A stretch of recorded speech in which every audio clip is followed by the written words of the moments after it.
aluna parte da comissão de mídias do programa de pós-graduação em Ciências Biomoleculares e Farmacológicas. Estou muito feliz de estar aqui hoje com o coordenador do nosso programa, o professor Carlos, iniciando esse quadro no nosso YouTube sobre o programa, dando mais informações sobre os laboratórios também. E se você quiser também conhecer um pouco mais, nós também estamos nas redes sociais, no Instagram como ppgcbf_unesp. E agora aqui no Instagram, então, professor, primeiramente gostaria de agradecer muito pela sua presença, por ter aceitado o nosso convite. Eu acho que a gente pode começar, então, professor, falando um pouco sobre o senhor. Então, se o senhor pudesse apresentar para as pessoas te conhecerem, quem é o novo coordenador do programa de pós-graduação em Ciências Biomoleculares e Farmacológicas? Perfeito. Bom, gente, também estou muito feliz de estar aqui, sendo o primeiro, né, a estar gravando esse vídeo. Meu nome é Carlos, para quem não me conhece, Carlos Alain Cândido Dias Júnior. Sou natural de Três Lagoas, Mato Grosso do Sul, então sou sul-mato-grossense, né? Assim, o meu interesse pela pesquisa começou de uma maneira bem precoce, lá nas feiras de ciências, durante o ensino médio, né? O colégio que eu estudei. E aí comecei a estudar e a pensar na pesquisa, né? E fui para pós-graduação. Sou graduado em farmácia, depois fiz mestrado e doutorado em farmacologia, né? Pela USP lá de Ribeirão Preto. Eles assumi a coordenação de uma maneira bem recente, foi agora em junho, então está sendo um desafio, mas bastante prazeroso para mim, com a equipe, com os alunos, com os docentes, né? Conta pra gente um pouquinho como que começou a sua trajetória científica. Então, o senhor chegou até a sua linha de pesquisa hoje, que você vai falar um pouquinho daqui a pouco, Sim. Mas como que começou essa trajetória na pesquisa, desde a graduação?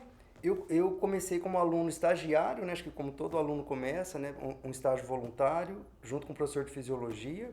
Só que ele trabalhava com uma linha que era neurociência, comportamento, mas eu já gostava pelo tema de ciência, né?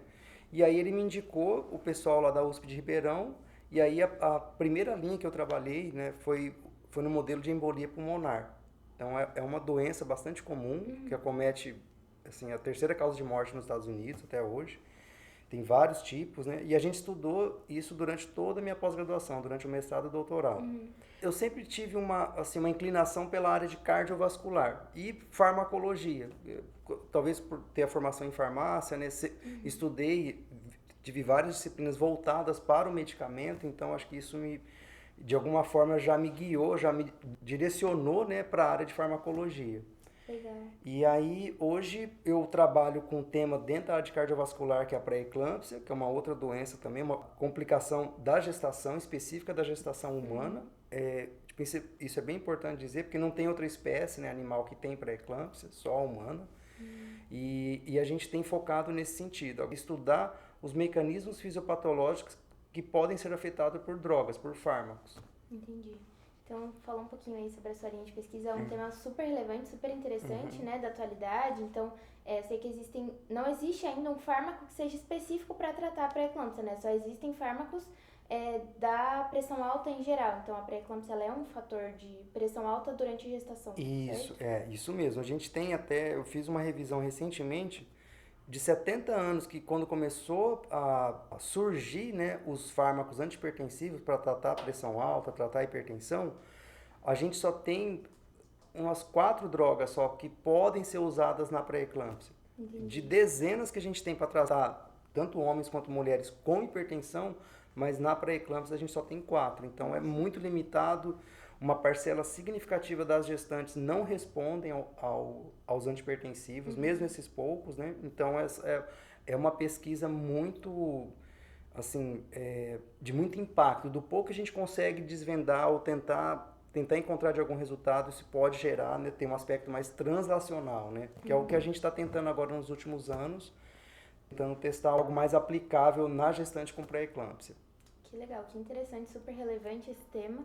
E falando então sobre a sua linha de pesquisa, professor, se o senhor puder falar pra gente um pouquinho sobre o seu laboratório, quem são os alunos que estão hoje no laboratório do professor Carlos, se o senhor puder falar pra gente. Sim. Bom, o laboratório, acho que eu não falei ainda, né? O nosso nome oficial, a gente tem um canal no YouTube, tem o nosso Instagram, que é o Laboratório de Farmacologia Cardiovascular da Unesp. Olhando para a formação de recursos humanos, né, dos alunos, só que na Unesp foram mais de 30 alunos, entre Legal. pós-graduandos e graduandos, né? Que fizeram iniciação científica. A gente sempre teve preocupação de todos, e felizmente todos tiveram bolsa, FAPESP, BIC ou CAPES, né? Então, eu acho que isso também é importante, para o aluno conseguir se manter na cidade, conseguir desenvolver com um pouco mais de conforto, né, financeiro, né, para conseguir se dedicar de uma maneira exclusiva à pesquisa. Tenho 2 pós-graduandas, uma está aqui no Brasil, que é a Maria Luísa, e a outra está nos Estados Unidos, com uma parceria não recente, mas de 2018, 2019, que a gente estabeleceu, que é a Cristal Tog, que está lá.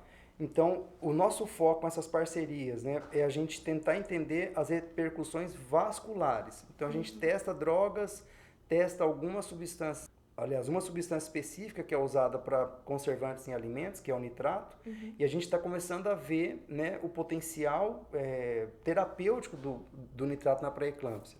E a gente começou um trabalho, um estudo clínico, que a gente está testando os efeitos desse tratamento com nitrato em gestantes com pré-eclâmpsia. Então ainda está bem preliminar, mas é algo que a gente acredita que nos próximos anos, aí num futuro de médio prazo, a gente vai ter alguns resultados interessantes já. Então a gente está testando no modelo animal e também na gestante com pré-eclâmpsia. Legal, professor, muito interessante. E falando, então, a gente já falou um pouco da aplicação, né? Como que essa pesquisa é translacional de fato.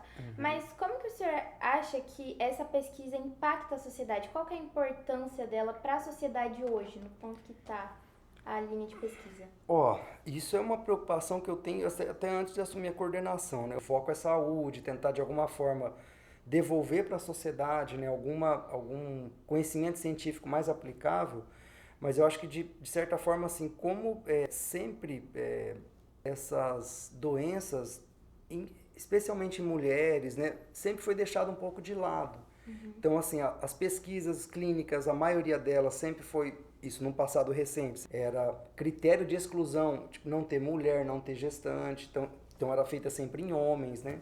Então isso é um outro desafio também, só de trazer, de a gente começar aliás, não só a gente, várias pessoas do mundo inteiro, começar a olhar com mais carinho, né? Carinho não, com mais atenção para essa população, para a população feminina, já é algo que a gente já está devolvendo para a sociedade um pouco também. Só de investigar para não ficar preso àquela ideia de que tudo só é válido se não tem as variações hormonais, enfim. Então a gente agora está começando a ver que isso já está dando algum retorno, né?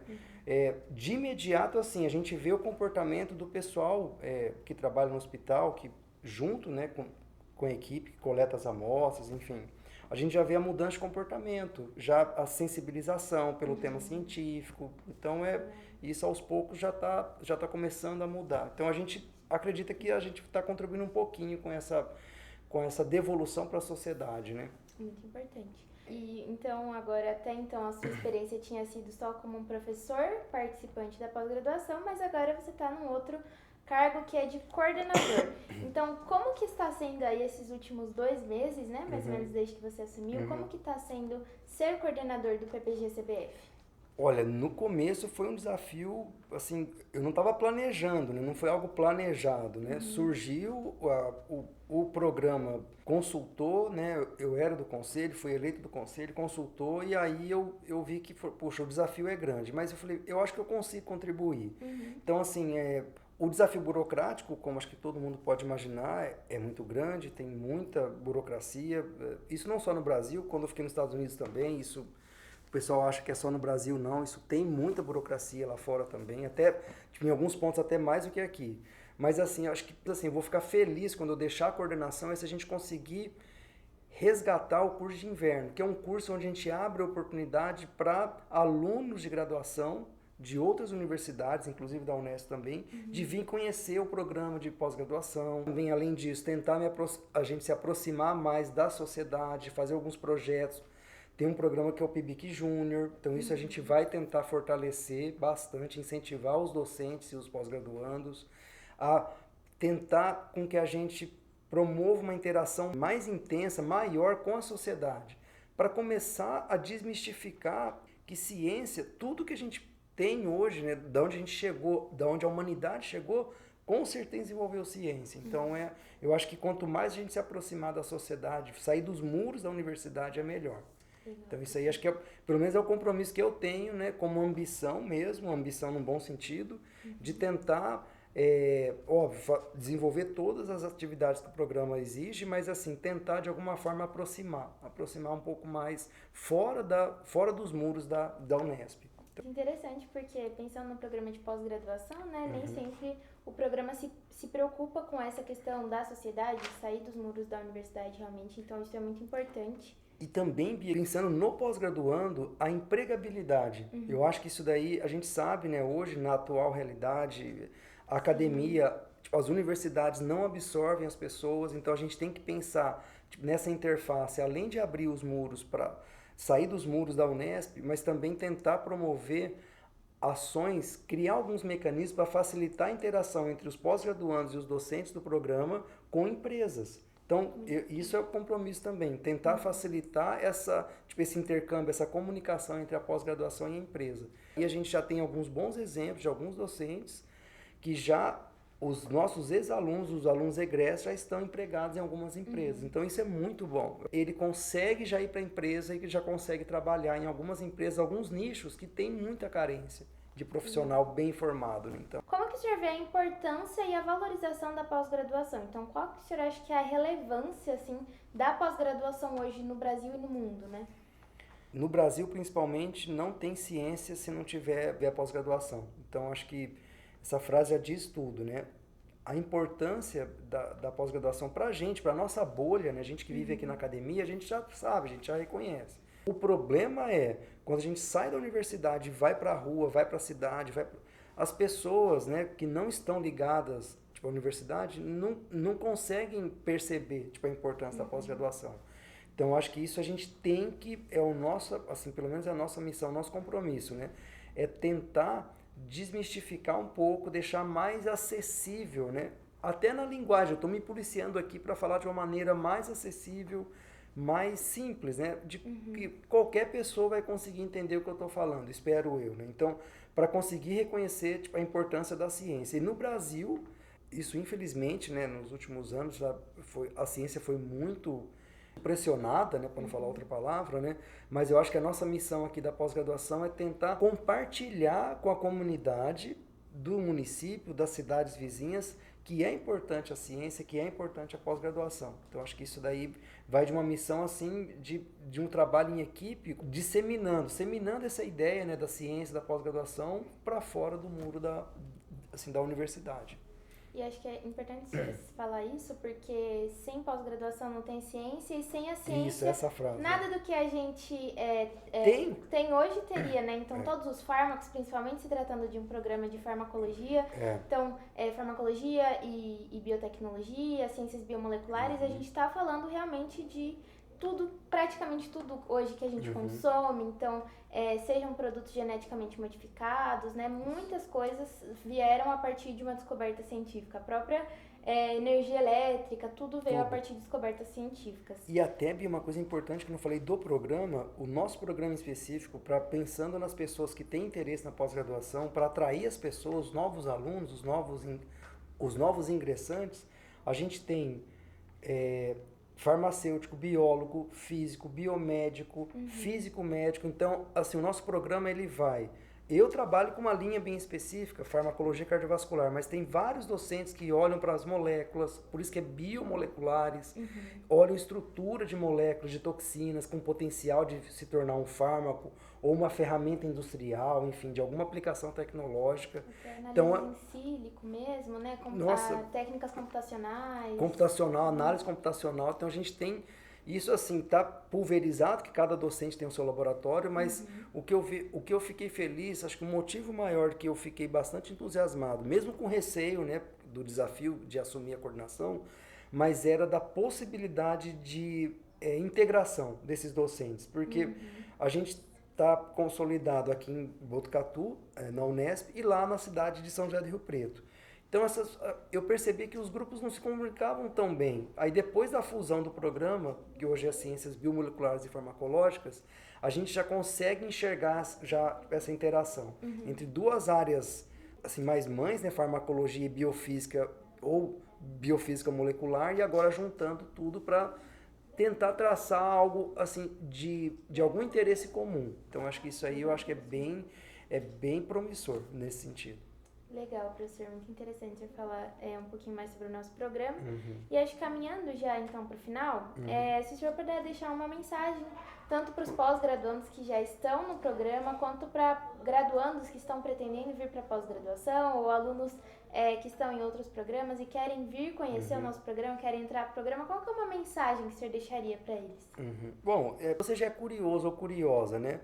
Em tentar entender por que algumas tecnologias funcionam de um jeito, ou por que um medicamento funciona em algumas pessoas e não em outras, né? Se você já tem essa curiosidade, dá uma chance, venha conhecer aqui o programa, venha conhecer os laboratórios aqui do nosso programa, né, da Unesp, que a gente está aqui em Botucatu, em São José do Rio Preto, tem alguns docentes em outras cidades do estado de São Paulo, em outros estados do nosso país também. Então é um programa que não é restrito à cidade de Botucatu e nem à cidade de São José do Rio Preto, né?